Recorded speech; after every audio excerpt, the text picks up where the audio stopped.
Banks spent decades trapping black families in a cycle of debt.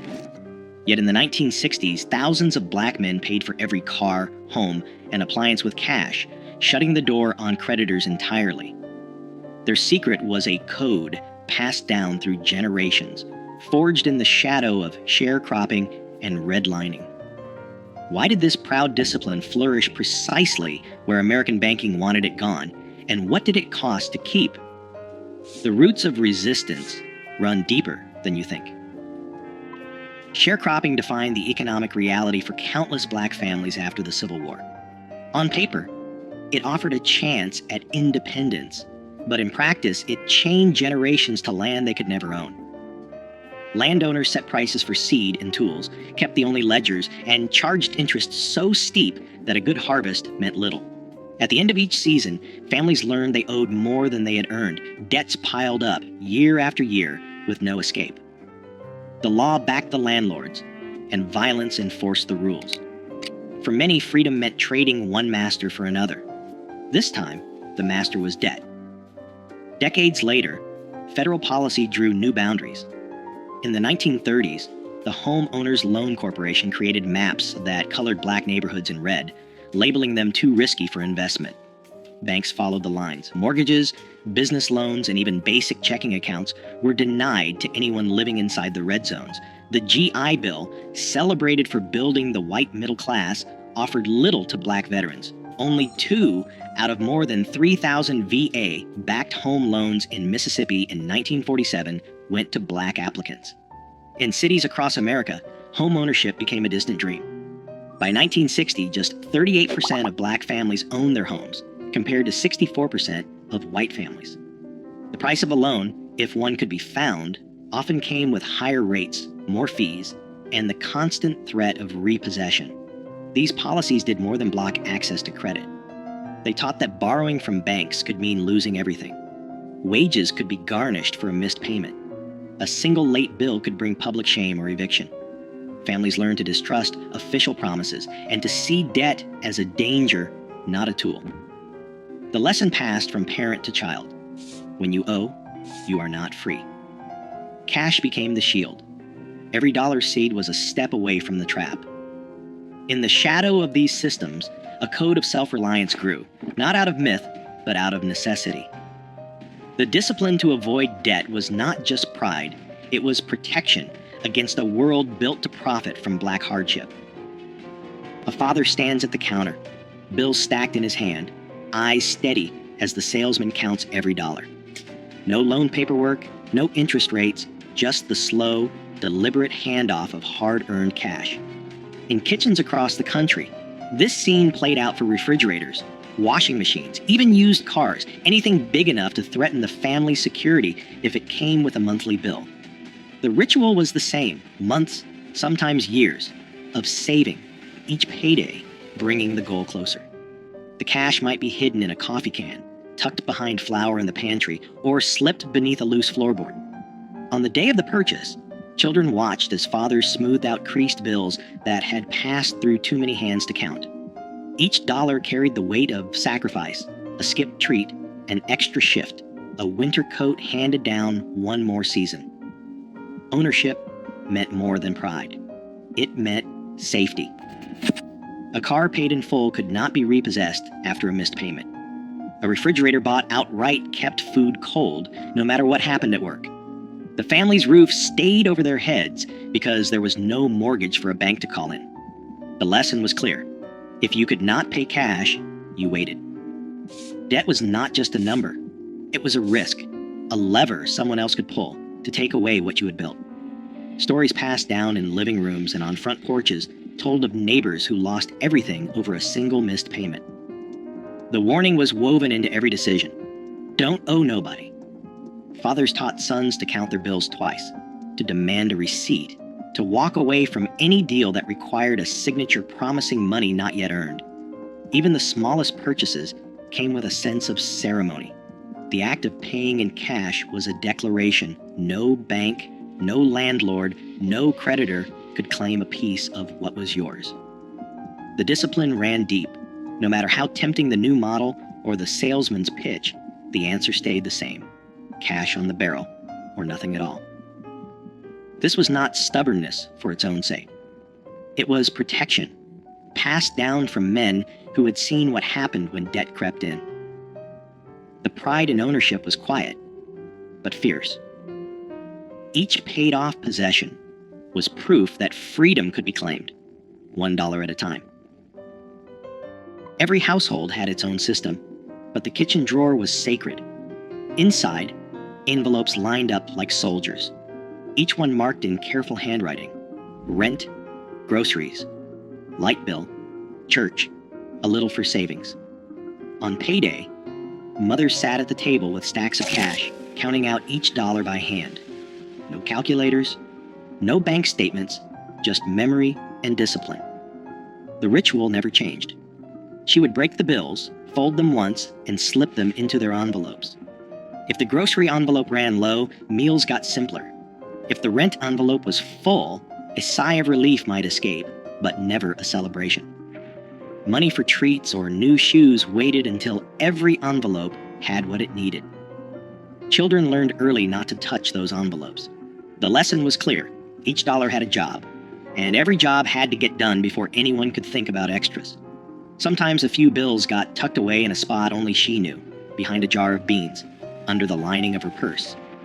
Inside a book no one would open. That was emergency money. It was not for spending. It was for when the heater broke, or the landlord came around 2 days early, or a cousin needed bus fare home. Neighbors swapped stories about the best hiding spots, but the method was always the same. Never let money slip through your fingers. Never let a bill go unpaid. If an envelope emptied before the next payday, the answer was simple: you waited. No borrowing, no pleading with the store for credit. Credit was a trap, and mothers knew it. The empty envelope was a warning, not an invitation to spend what you did not have. This was more than thrift. It was a code. The envelopes kept the family safe, 1 week at a time. A new coat or a Sunday roast came only after the rent and lights were covered. The rules were strict, but they kept the wolves from the door. Children grew up watching, learning that every purchase was planned, every expense measured. The kitchen drawer, with its stack of envelopes, was the real bank, the only one that could be trusted. The layaway counter at the local department store was a familiar stop for families who refused to risk what little they had on credit. At Sears or JCPenney, a mother might place a winter coat or a child's bicycle behind the counter in August, leaving a few dollars each week until the final payment set it free. There was no interest, no paperwork, and no fear of a missed payment turning into a crisis. Clerks recognized regulars by name, sometimes calling out when a new shipment arrived or a sale was coming up. Each payment was recorded in a logbook, a quiet tally of patience and discipline. The item stayed locked away untouched until every dollar was paid. Then, and only then, did it belong to the family. Around the holidays, banks and savings clubs ran ads for Christmas clubs, inviting customers to deposit a little each week. By December, the bank handed back the total in cash, ready for gifts or a special meal. There was no temptation to borrow or run up a tab. The Christmas Club passbook, stamped with each deposit, became a small badge of pride. It was proof that waiting brought its own reward, that a holiday could be joyful without a single cent owed. For families who remembered the shame and danger of borrowing from landlords or store owners, these systems offered something rare: control. Layaway and savings clubs worked because they fit the rhythm of working life, the steady grind of paydays, the slow build toward a goal. There was comfort in knowing that the new dress or the toy train would come home only when it was truly paid for. Children learned the lesson early. Good things were worth waiting for, and nothing was more satisfying than carrying home a package that belonged to you outright. Even as department stores began to push credit cards and instant approval, many families held on to these habits. The layaway counter stayed busy through the 1960s, a quiet rebellion against the lure of easy debt. In the end, every purchase was a small victory, earned, not owed. In back rooms and kitchens across black neighborhoods, the susu was as steady as the ticking of a clock. 10 neighbors, each with a folded bill, gathered around a table. No paperwork, just trust. Every week, each person contributed the same amount, and one member took home the pot. The next week, it was someone else's turn. The cycle continued until every hand had received a share. If a payment was missed, word traveled fast. The consequences weren't legal, but personal.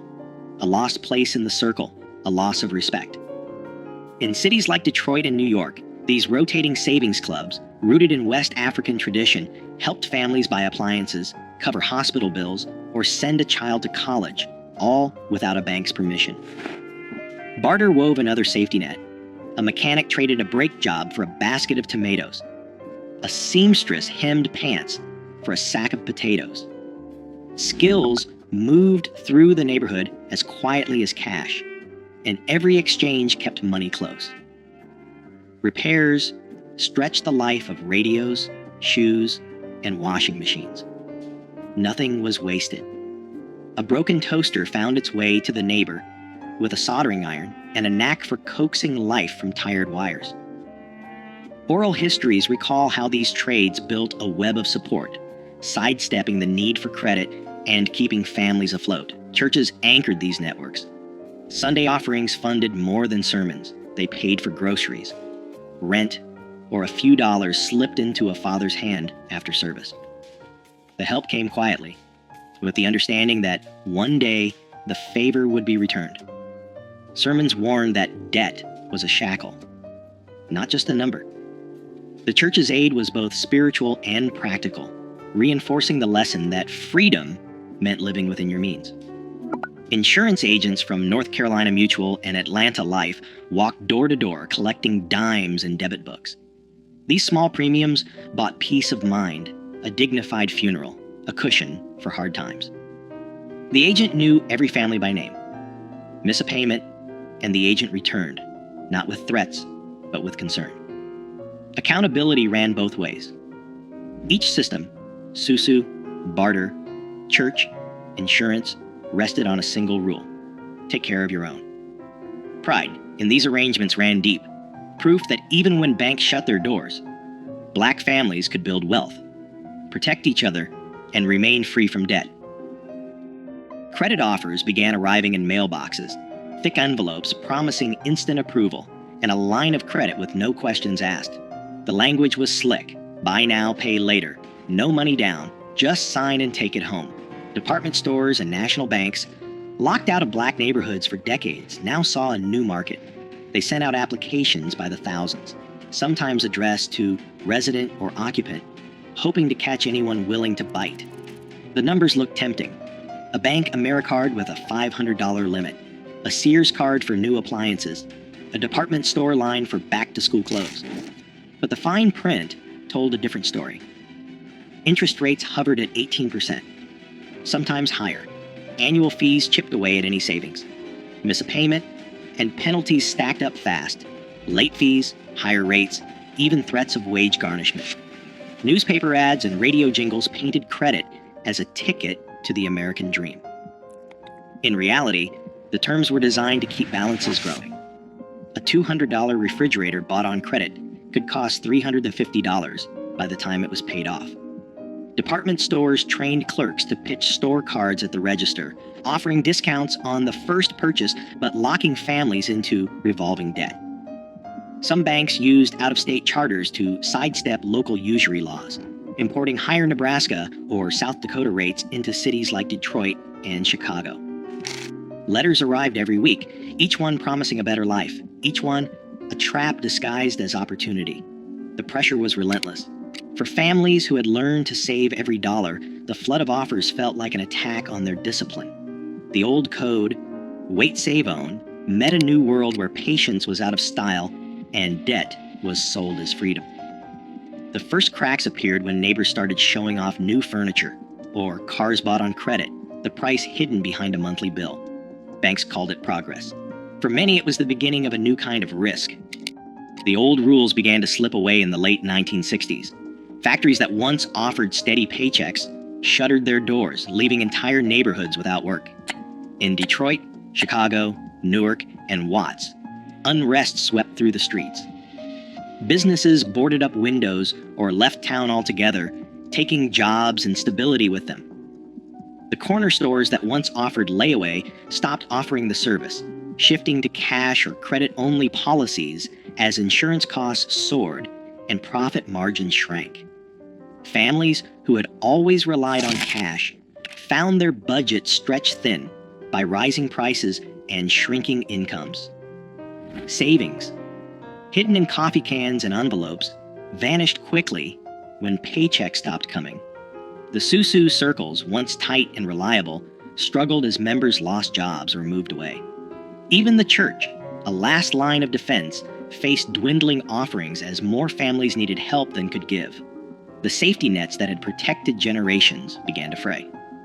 Some men took on odd jobs or hustled for cash, but the steady grind that had made saving possible was gone. The discipline that had kept debt at bay became harder to sustain when every dollar was needed just to get by. Temptation grew as neighbors, desperate to replace what was lost, began to accept the credit cards and easy loans that filled mailboxes. The old warnings, never owe, never sign, faded under the weight of layoffs and closed factories. What had once been a badge of pride, living debt-free, felt less like a choice and more like a memory. The habits of patience and self-restraint, passed down for decades, were tested by forces no envelope system could hold back. In the space left by lost jobs and broken trust, debt began to creep in, quiet at first, then all at once. Today, consumer debt in Black communities stands at record highs, while payday lenders crowd out old systems of mutual aid. The strategies once born of necessity now hold a blueprint for financial resilience, especially as predatory credit adapts with every decade. The question isn't whether those cash-based codes still matter. The question is, who has the power to remember, and who profits if we forget? Let your thoughts spark the conversation.